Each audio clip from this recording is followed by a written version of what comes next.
65 વર્ષના દર્દીને માથામાં દુખાવો અને ચક્કર આવવાની તકલીફ હતી.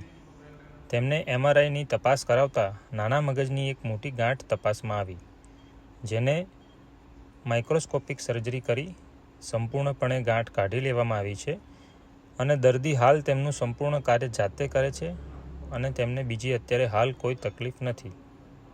મારું નામ ધર્મેન્દ્રસિંહ બિહોલા છે. મારા પપ્પા છે અરવિંદસિંહ બિહોલા.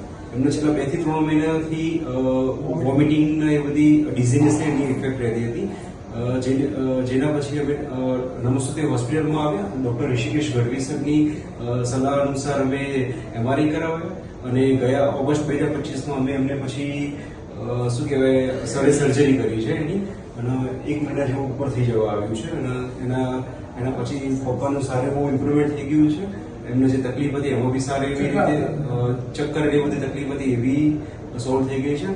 અને એમાં જે મગજ એ દરમિયાન જે મગજના અંદર જે નાના મગજમાં ગાંઠ હતી એ ગાંઠ બી સરે સક્સેસફુલી કાઢી નાખી છે અને પપ્પા હવે એમની નોર્મલ રૂટીનમાં ફરીથી સ્ટાર્ટ થઈ ગયા છે. ધીમે ધીમે ઇમ્પ્રુવમેન્ટ પ્લસ રિકવરી બી સારી આવી છે, જે બદલ હું ડૉક્ટર ગઢવીનો આભાર માનું છું.